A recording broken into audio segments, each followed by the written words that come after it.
ಅರಸೀಕೆರೆ ರಾಜ್ಯಾದ್ಯಂತ ನಡೀತಾ ಇರುವ ಮತದಾರರ ಪಟ್ಟಿಯ ವಿಶೇಷ ಸಮಗ್ರ ಪರಿಷ್ಕರಣೆ ಅಭಿಯಾನದ ಅಂಗವಾಗಿ ಜುಲೈ 29ರವರೆಗೆ ಮನೆ ಮನೆ ಸಮೀಕ್ಷೆ ನಡೆಯಲಿದ್ದು ಸಾರ್ವಜನಿಕರು ಬೂತ್ ಮಟ್ಟದ ಅಧಿಕಾರಿಗಳಿಗೆ ಅಗತ್ಯ ದಾಖಲೆಗಳು ಮತ್ತು ಮಾಹಿತಿಗಳನ್ನು ನೀಡಿ ಸಹಕರಿಸಬೇಕು ಎಂದು ಅರಸೀಕೆರೆ ಕ್ಷೇತ್ರದ ಶಾಸಕ ಹಾಗೂ ಕರ್ನಾಟಕ ಗೃಹ ಮಂಡಳಿಯ ಅಧ್ಯಕ್ಷ ಕೆಎಂ ಶಿವಲಿಂಗೇಗೌಡ ಮನವಿ ಮಾಡಿದರು.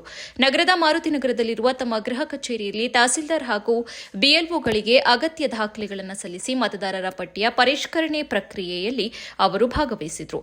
ಈ ವೇಳೆ ಮಾತನಾಡಿದ ಅವರು ಮತದಾರರ ಪಟ್ಟಿಯಲ್ಲಿ ಹೆಸರು ಹಾಗೂ ವಿವರಗಳು ನಿಖರವಾಗಿ ದಾಖಲಾಗುವಂತೆ ಪ್ರತಿಯೊಬ್ಬ ಅರ್ಹ ಮತದಾರರು ಮನೆಗೆ ಭೇಟಿ ನೀಡುವ ಬಿಎಲ್ಒಗಳಿಗೆ ಅಗತ್ಯ ದಾಖಲೆಗಳನ್ನು ಒದಗಿಸಬೇಕು ಎಂದರು. ಮತದಾನದ ಹಕ್ಕು ಪ್ರತಿಯೊಬ್ಬ ನಾಗರಿಕನ ಪ್ರಜಾಪ್ರಭುತ್ವದ ಮೂಲ ಹಕ್ಕಾಗಿದ್ದು ಅದನ್ನು ಉಳಿಸಿಕೊಳ್ಳಲು ಎಲ್ಲರೂ ಮತದಾರರ ಪಟ್ಟಿಯ ಪರಿಷ್ಕರಣೆ ಕಾರ್ಯದಲ್ಲಿ ಸಕ್ರಿಯವಾಗಿ ಭಾಗವಹಿಸಬೇಕು ಎಂದು ಕರೆ ನೀಡಿದರು.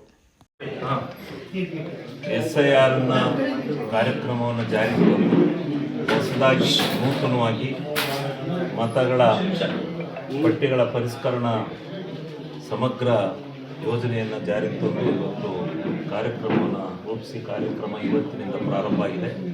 ಅದಕ್ಕೆ ನಾನು ಈ ಸಂದರ್ಭದಲ್ಲಿ ಸ್ವಾಗತವನ್ನು ಬಯಸ್ತಾ, ಇದು ಭಾಳ ಅವಶ್ಯಕತೆ ಇತ್ತು, ಇದಾಗಲೇಬೇಕು. ಇದನ್ನು ಪ್ರತಿಯೊಬ್ಬ ಮತದಾರರು ಸದುಪಯೋಗ ಪಡಿಸಿಕೊಂಡು ಮತದಾರರ ಪಟ್ಟಿಯಲ್ಲಿ ನಿಮ್ಮ ಹೆಸರನ್ನು ನೋಂದಾಯಿಸಿಕೊಳ್ತಕ್ಕಂಥ ಕೆಲಸವನ್ನು ತಾವೆಲ್ಲ ಮಾಡಬೇಕು ಅಂತೇಳಿ ನಾನು ಈ ಸಂದರ್ಭದಲ್ಲಿ ವಿನಯಪೂರ್ವಕವಾಗಿ ಪ್ರಾರ್ಥನೆ ಮಾಡ್ತೀನಿ.